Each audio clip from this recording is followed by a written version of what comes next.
Bonjour, aujourd'hui je vais vous présenter une leçon qui concerne les nouvelles formes structurelles. Pour bien me comprendre, on va commencer d'abord par la configuration structurelle selon Mintzberg. Ensuite, on va explorer les composants et les types de structures pour passer enfin aux nouvelles formes structurelles. Mintzberg propose une vision globale de l'entreprise et de sa structure.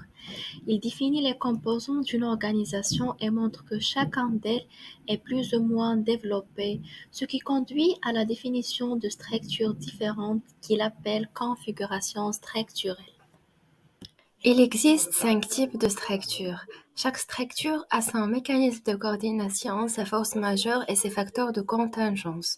Pour la structure simple, son mécanisme de coordination, la supervision directe. Sa force majeure, la centralisation. Ses facteurs de contingence pour l'âge et taille jeune et petit. Le système technique simple, peu de réglementation. L'environnement simple, dynamique, parfois hostile. Les entreprises qui utilisent cette structure sont les entreprises naissantes, les bureaux architectes, les grandes entreprises en situation de crise.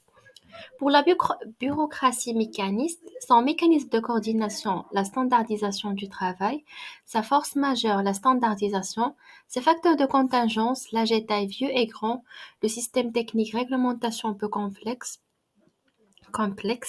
l'environnement simple et stable. Les exemples des entreprises qui utilisent cette structure sont les industries lourdes des biens et services, les administrations à production peu différenciées. Pour la structure divisionalisée, son mécanisme de coordination, la standardisation des résultats, sa force majeure, la balkanisation, ses facteurs de contingence pour l'âge et taille vieux et très grand, le système technique divisible, l'environnement relativement simple et stable. Les entreprises qui utilisent cette structure sont les entreprises multinationales, notamment Nestlé. Pour la bureaucratie professionnelle, son mécanisme de coordination, la standardisation des qualifications, sa force majeure, la professionnalisation, ses facteurs de contingence, l'âge et taille variés, le système technique non réglementé ou complexe, l'environnement complexe et stable. Les exemples des entreprises qui utilisent cette structure sont les hôpitaux, les universités, les gros cabinets de conseil en organisation, les journaux, les sociétés de bourse et les banques d'affaires. Enfin, l'adhocratie, son mécanisme de coordination, l'ajustement mutuel, sa force majeure, la collaboration, ses facteurs de contingence pour l'âge et taille généralement jeune, le système technique très complexe, l'environnement complexe et dynamique. Pour les entreprises qui utilisent cette structure sont les petits cabinets de conseil en stratégie, les groupes de projets temporaires, les agences de création publicitaire. Le sommet stratégique est composé des dirigeants qui prennent les décisions stratégiques. Le centre opérationnel, il regroupe toutes les personnes qui effectuent le travail de production des biens et services, comme les acheteurs et les vendeurs. La ligne hiérarchique, elle est composée de managers qui assurent le lien entre le sommet stratégique et le centre opérationnel. Ils sont investis de l'autorité formelle, comme les directeurs d'usine et les chefs d'atelier.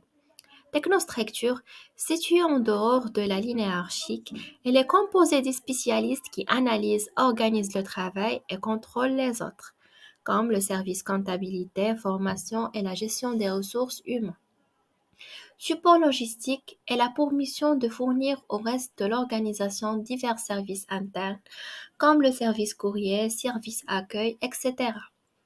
Idéologie, cette partie la moins visible de l'organisation, désigne l'ensemble des valeurs et des cultures qui guident les actions des membres de l'entreprise. Né aux États-Unis dans les années 50, le concept de structure matricielle a été initialement conçu pour aider à la gestion de projets dans le secteur de l'aéronautique avant de connaître un emballement dans les années 70.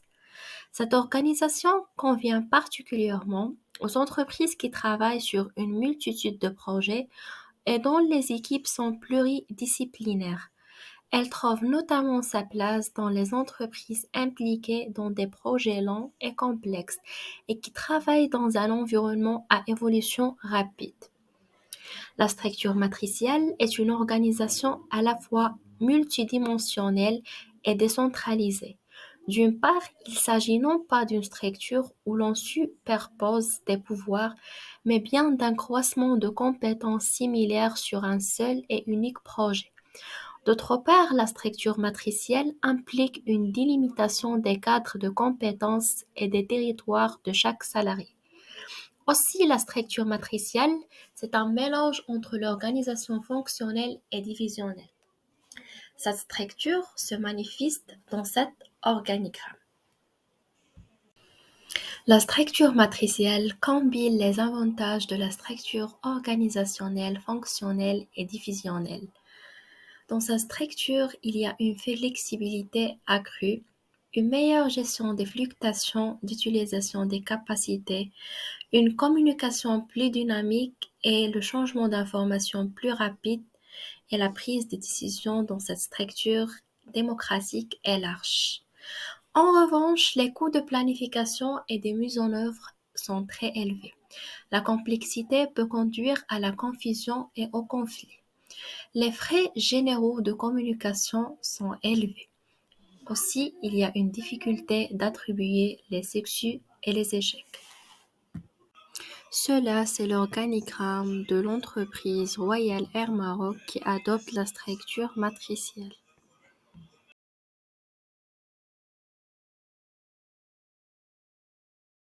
Structure par projet ou adhocratie. Cette forme de structure s'est développée dans les grandes entreprises industrielles pour créer de nouveaux produits ou mettre en œuvre des investissements lourds.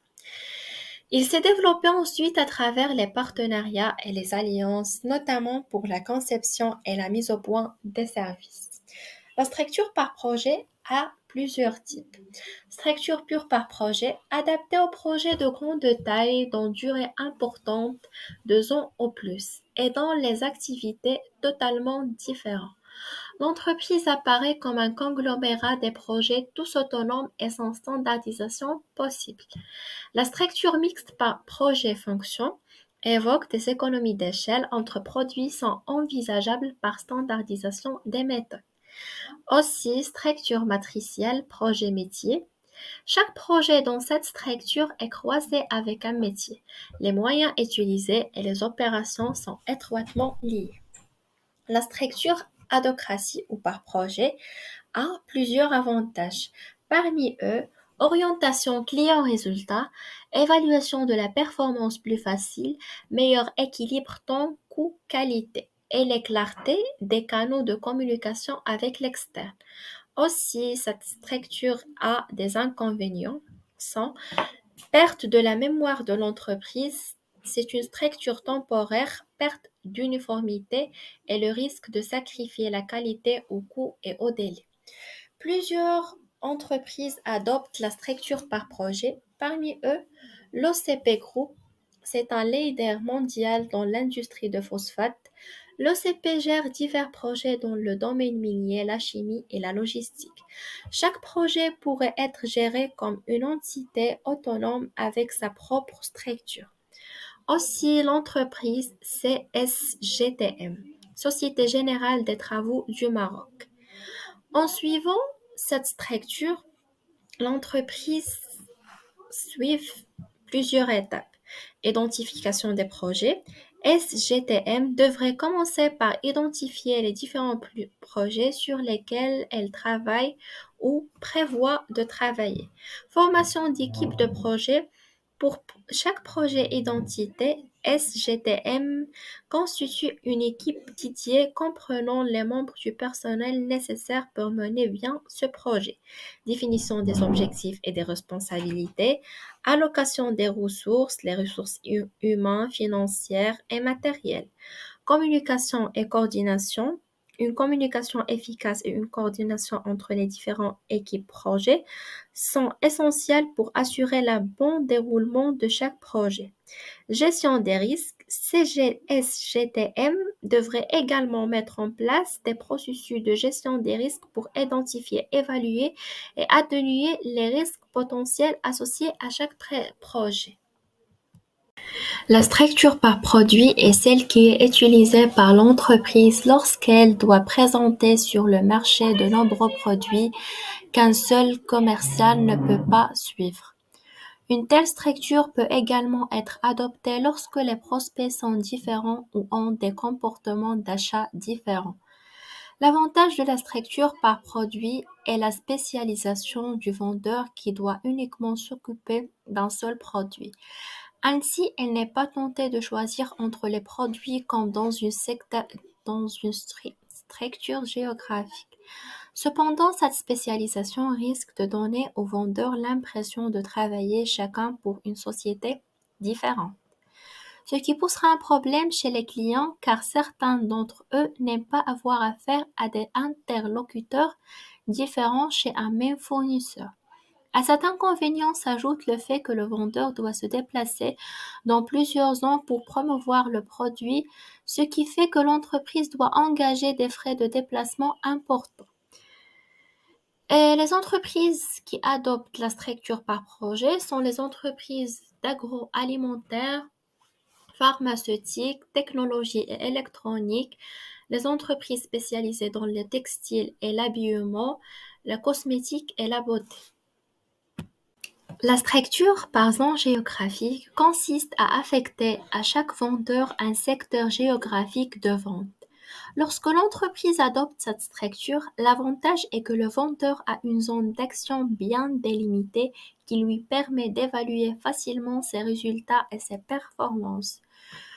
De plus, si le vendeur vit dans la zone, les frais de déplacement seront réduits et le suivi de la clientèle régulière.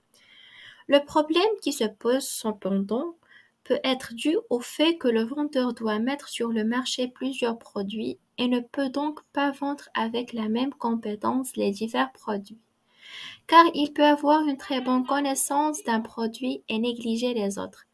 De plus, il peut faire un choix selon ses préférences. Les entreprises qui adoptent ce modèle de structure sont les entreprises de distribution et logistique, de tourisme et hôtelier, les entreprises de télécommunications et les banques et les institutions financières. La structure par client est celle qui est adoptée lorsque les produits sont voisins et sont proposés sur des marchés différents. L'avantage ici est que le vendeur aura une meilleure connaissance du comportement d'achat de la clientèle appartenant à un même marché. Toutefois, cela peut créer des conflits entre les vendeurs étant donné que certains clients ont des activités multi-marchés et peuvent de ce fait se retrouver sur plusieurs marchés à la fois. De plus, on peut avoir des chevauchements géographiques car les clients peuvent appartenir à des zones géographiques différentes, ce qui fait en fin de compte que certains vendeurs risquent de perturber l'activité de leurs collègues. Les entreprises qui emploient cette structure sont les entreprises de services de santé, les sociétés de technologie et informatique et les agences de marketing et publicité. La structure en réseau au transactionnel évoque l'organisation de l'écosystème des entreprises en marketing. Le dirigeant de l'entreprise assure le pilotage de la marque en se basant sur la capacité d'innovation. L'avantage de cette structure est le maillage du réseau assure la fluidité de l'organisation et sa créativité. Aussi, une petite entreprise peut participer via son réseau de partenariat à un projet important. Les limites de cette structure et l'absence d'une frontière stable inhérente à un réseau ouvert peut poser des problèmes de repère et d'appartenance aux salariés. L'organigramme de cette structure montre la nature des relations qui se basent souvent sur la collaboration et la communication. Les différentes entités de l'entreprise sont interconnectées, ce qui favorise les échanges d'informations et la coordination entre les différentes parties. Les relations sont souvent horizontales plutôt que verticales, ce qui signifie qu'il y a moins de hiérarchie et plus de collaboration entre les équipes et les individus. La Société nationale des autoroutes du Maroc, ADM, opère dans le secteur des autoroutes au Maroc en tant que concessionnaire de l'État.